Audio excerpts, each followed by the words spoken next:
Driver's education, strugglers. What's that old saying? It's like, if you want to get your license, you have to sit in silence and listen to your old junior high football coach talk about parking on an incline. Turn signals, traffic signs, whatever that light that says abs on the dashboard means. At least where I live, driver's ed classes are mostly taking place right now during the summer. So pretty soon we'll have a bunch of young, inexperienced folks humming down the road, windows down, hair blowing in the wind, Dua Lipa on the radio. Nothing can stop you. But I'm going to stop you right there, actually, because first you need to learn about the dangers of operating a motor vehicle. The leading causes of accidents is stuff like distracted driving, inexperience behind the wheel, severe weather conditions. It just so happens to be raining right now. That's pretty good. I am a bit of a filmmaker. But you know, one of the things that a lot of people tend to forget and not talk about as much, drowsiness behind the wheel. So we backtracked a tad. What can we do to combat this? Well, there's this one PSA, and it recommends pulling over and taking a power nap if you're feeling overly tired.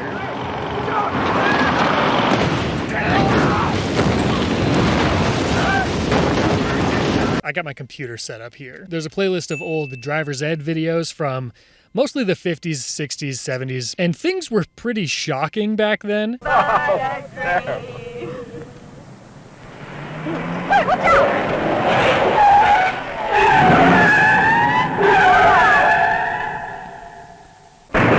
A lot of them were made to show the dangers of, drinking and driving, reckless speeding, stuff like that. What's that you got there? My good luck piece. The one I gave Edie. I found it up there at the side of the road. Why didn't she stick to her guns? Why didn't she insist on riding with us? Why'd I let her go off with someone who'd been drinking? As was the case for a lot of educational content over the years, scare tactics played a pretty large role in those. Because if you don't traumatize young people, how are they gonna grow up to be stable, well-adjusted adults? Oh, no, Nick, no, not on the curb. There's another car coming. No, Nick. My face. It would have been better if I had died in the hospital than to look the way I do. This girl would rather die than to not be pretty anymore. Think about that for a second. They've got videos of like a ghost kid pleading for his life. Please don't bury me. I'm not dead. I have a lot of living to do. They even made up a new word to get parents all riled up and in a tizzy. So serious has this problem become that we have a new word in our language.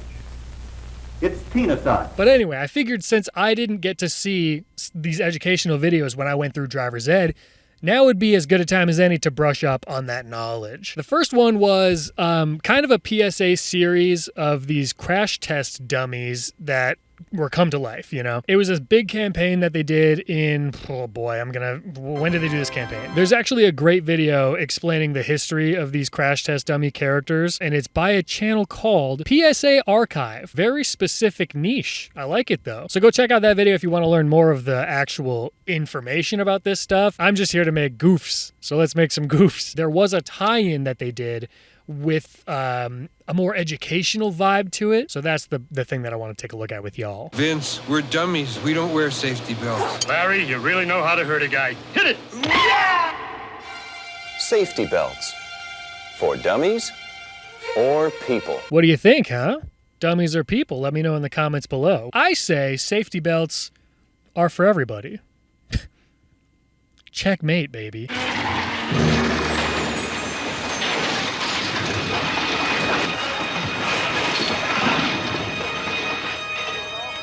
Yeah, I hope he's okay.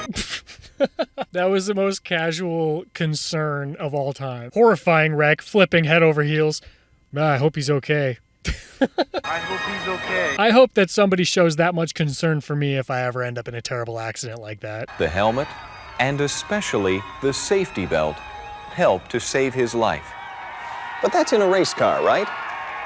What happens when a regular car crashes? Dummies. Ugh. There's something I hate this. It's the uncanny valley stuff. I don't like that somebody had to set this scene. Cuts, broken bones, a crushed chest. The films show it all. Is it just me, or is one of those things not like the other? Broken bones, a crushed chest, cuts. Careful, guys, you might get a little boo-boo. In slow motion. you see that what looked like one crash was actually two. The first crash is the car hitting the wall. This is the second crash, when the people hit something. That is so like that thing that dudes say at bars when they start drinking too much. This is gonna be a two-hit situation, all right? The first hit is me hitting your face. The second hit is you hitting the ground. It's the second crash that hurts the people. Every day, every week, every month, every year. Every decade, every century. I could do this all day. 24,000 people riding in cars die. Wearing safety belts holds you while the car takes the force of the crash. If you wear safety belts, they'll help prevent you from being thrown from the car in an accident. Look at this kid. That is an incredible still shot. He's looking at him like, Dad, why didn't you buckle me in? Come on, Dad. Recently in Europe, safety belts were tested by real people.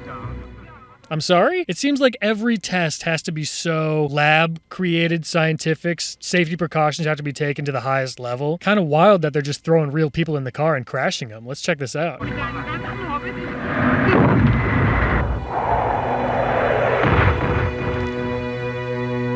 This is so bizarre. It literally looks like they just had a camera in their car at all times waiting for somebody to crash. Look at this. She's got the fur coat on. He looks grumpy as hell.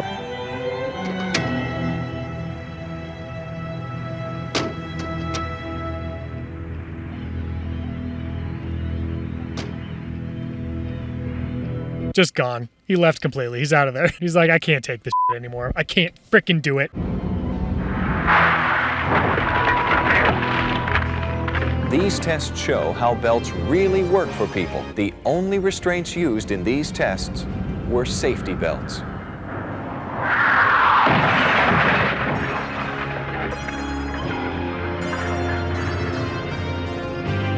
They wouldn't let you do this now. They just freaking rear-ended a whole line of cars on the highway with people in it. The guy was driving the car.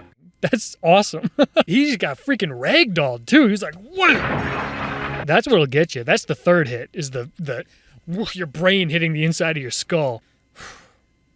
I'm a little dizzy now. Oh, jeez. Safety belts do help. Oh, he's like, my insides were scrambled. Oh, why did I agree to do this? Belts have been in cars for years, yet some people still don't buckle up. Even in those states where the law says you have to. Some experts are ready to give up. Well, that's not good. People aren't buckling up. What do we do? I've tried everything. I can't do this anymore. Those ungrateful bastards, they just won't listen. I can't do it. I give up. Some people say belts aren't comfortable, or they're a lot of trouble, or an accident. It can't happen to me. Are we talking about seatbelts or condoms? They're not comfortable. You know, I just don't like wearing them. An accident? Not me. Couldn't be. I see what you're doing here, you little sicko. As for comfort, most systems are hardly noticeable. Most of them have, you know, ribbed for his and her pleasure. And how much trouble is it to buckle up?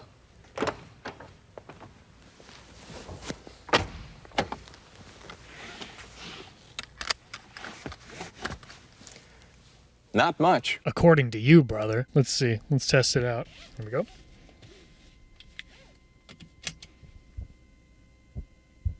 That was relatively easy. He was right. Maybe I should do the rest of the video with my seatbelt on, huh?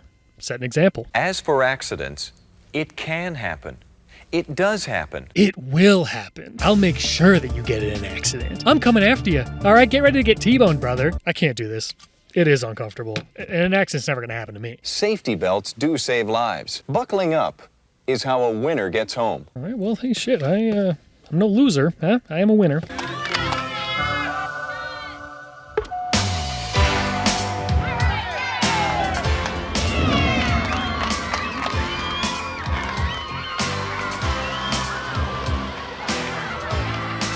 What am I supposed to be feeling right now? This is a very weird edit, but I'm actually here for it. I love it.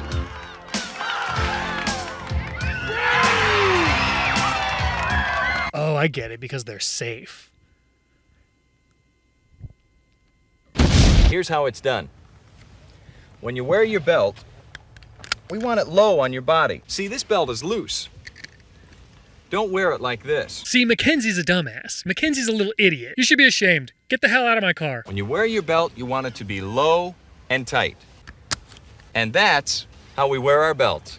What about this one, though? What about this belt? Isn't this one important, too? It looked like he was strapping in to go on a low-level roller coaster at the county fair. Maybe I'm crazy, but I've always been told, like, I had friends that used to do this. And I used to think they were cool as hell for doing that. But, like, you get in a crash now, and the thing that they were showing us about the wha-bam, that's happening, because there's nothing holding you here. If I got into a crash, I would crush my skull against the steering wheel. Wear safety belts. Ask your family and friends to buckle up. Show you care. Getting others to join in buckling up may be easier than you think. You know what's funny? There was one time back in high school, man, I'm reminiscing now, I'm back in my hometown. Back in high school, I was in the car and I was driving some friends somewhere. I don't remember where we were going, but I told everybody, hey, make sure you buckle up. And there was a girl that just melted. So, I was a little bit of a lady killer. All it took was telling people to wear their seatbelt, I guess. You can begin with your family and friends. You pitched a pretty good game today. You played okay, too. Damn, bro. Kind of a weak compliment. Hey, you pitched a pretty good game today. Oh, you saw that, did you? Yeah, you did all right. Aren't you gonna buckle up? What, am I, a freaking nerd? Only dummies do that. Only dummies don't. I guess you're right. This kid is very easily persuaded. Put your seatbelt on. I'm not a nerd, all right? Well, you got a point there. Outside of driver's ed, something our school did, and it's actually the reason I am where I am right now. I drove out to the town my school was in. Just over there, they had this big texting and driving demonstration, and it was a lot. You may have had this at your school too. Let me know. They brought in some smashed up cars and parked them out in the field next to the school, and then they covered everything in fake blood, and then some of our classmates were just laying around scattered throughout, hanging out of windows and out on the field, playing dead. Pretty upsetting, actually. And I guess that was the point. They wanted to shock us into not texting and driving, which, yeah, don't do that. Do not text and drive. But at the same time, it was kind of silly. The whole thing was kind of just funny. Half of the students participating, who were covered in blood and fake bruises and stuff, were pretty reluctant to be doing it in the first place. So they were just kind of standing around, not really into it. But the other half was very into it, and they were selling it as if this was all actually happening. You would think this was their big break. They were getting on Broadway after this little performance. We had a girl who was playing the role of the person who was texting and caused the accident. And out of everybody involved, her character was the only one that lived. She gave the performance of a lifetime. Tears streaming down her face. Heart-wrenching screams of agony. And the rest of us were just standing around behind the caution tape what is Ashley doing right now? Her name wasn't Ashley. I don't want to, whatever. It kind of takes you out of it when the person that's, performing in front of all of us is just the girl that you sit next to in physics every day. No, oh God, why would this happen to me? Good morning, students. Just a reminder that lunch today will be chili Crispitos. Have a wonderful day. Hey, did you get the notes for the geometry test tomorrow? He's not breathing. Somebody call 911, please. Hey, Jimmy, you been going to see that tutor we talked about? Distracted driving. Come on now. Hey, we need you on Friday. Gotta get them grades up. Let's go. Tragedy has struck our small town once again. All right, there's one more thing that I want to watch. And this is a much different premise, all right? This is an animated film. And it was a little bit less about education and a little bit more about, shaming. It's hard to explain. You can call me Rusty. Oh, I'm not a car. I'm a spy from Mars. Okay, so there's these alien cars, and their planet is running out of oxygen, all right? Are you following me, camera guy? So they broadcast, and they're checking out other places that they can, go and inhabit instead. And they settle on Earth. They want to check out Earth because we have good roads and because we have good Christian values. All men are children of God. We are our brother's keeper. Thou shalt not kill. Children of God. Like us. I don't think they're doing themselves any favors here with how creepy this alien sounds. He sounds like the character in all those movies that's a psychopath serial killer who carves people up for very bizarre reasons. That's the voice that this alien car has. There were beings who looked like me called cars. I looked around and I found a kind of rest home.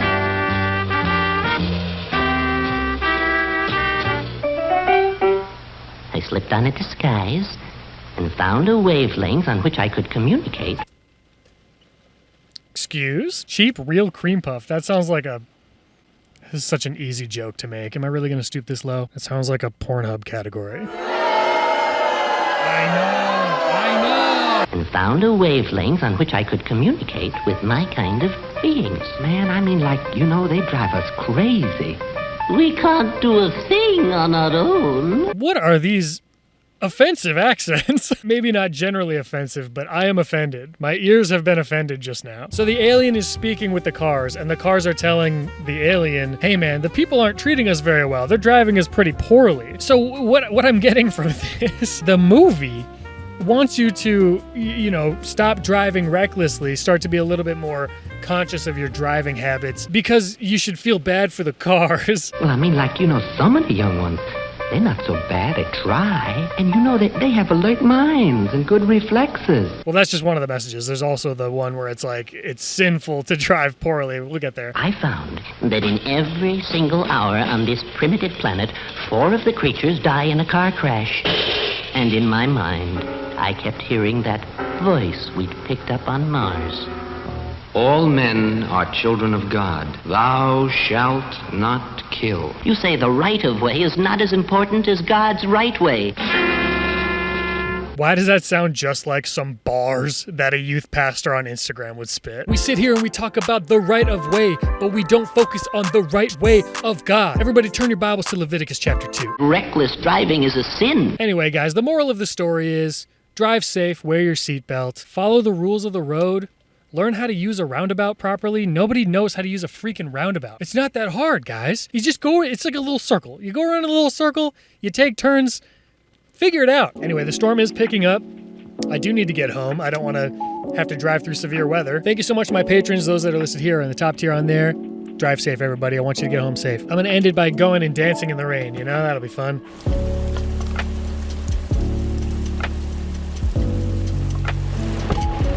It is legitimately downpouring out there. It's a good thing I always wear swim trunks. All right, drive safe. Have a good day. Thanks for watching. Goodbye.